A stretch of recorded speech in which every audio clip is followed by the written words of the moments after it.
एक समय की बात है। एक गांव में एक गरीब ब्राह्मण परिवार रहता था। उस परिवार में पति पत्नी और उनके बच्चे थे। ब्राह्मण बहुत ही ईमानदार था, लेकिन उसकी आर्थिक स्थिति बहुत खराब थी। उसकी पत्नी बहुत ही धर्मपरायण थी और हर साल दशा माता का व्रत रखती थी। एक बार जब ब्राह्मण कहीं बाहर गया हुआ था, तब उसकी पत्नी ने घर की सफाई की और दशा माता की पूजा करके अपने आंगन में अलंकृत चौकपूर रंगोली बनाई। उसने घर के लोगों को हिदायत दी कि कोई भी इस चौक को खराब न करे। संयोग से उसी समय राजा के सिपाही ब्राह्मण के घर आए और बोले, राजा ने आदेश दिया है कि ब्राह्मण तुरंत दरबार में हाजिर हो। ब्राह्मण की पत्नी ने बताया कि वह घर पर नहीं है। सिपाही उसकी तलाश में घर में घुस गए और गलती से चौक पर पैर रख दिया, जिससे वह खराब हो गया। यह देखकर ब्राह्मण की पत्नी बहुत दुखी हुई और रोने लगी।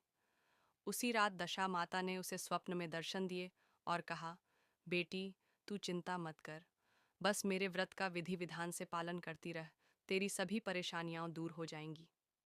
कुछ समय बाद ब्राह्मण घर लौटा तो उसकी पत्नी ने सारी घटना सुनाई। ब्राह्मण ने भी श्रद्धा से दशा माता की पूजा शुरू कर दी। माता की कृपा से धीरे धीरे उनके घर की गरीबी दूर होने लगी और वे सुखी जीवन व्यतीत करने लगे। इसलिए कहा जाता है कि जो भी श्रद्धा और विश्वास से दशा माता की पूजा करता है, उसकी सारी परेशानियां समाप्त हो जाती हैं और उसके घर में सुख समृद्धि बनी रहती है। दशा माता व्रत की विधि। यह व्रत विशेष रूप से गुरुवार को किया जाता है। इस दिन महिलाएं नींबू की माला बनाकर दशा माता की पूजा करती हैं।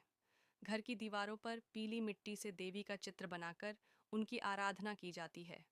व्रत करने वाले को इस दिन पीला भोजन, चना दाल, मीठा हलवा, केसर युक्त खिचड़ी आदि करना चाहिए।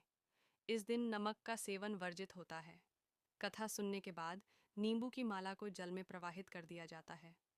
इस व्रत के प्रभाव से घर में सुख समृद्धि बनी रहती है और आर्थिक परेशानियां दूर हो जाती हैं।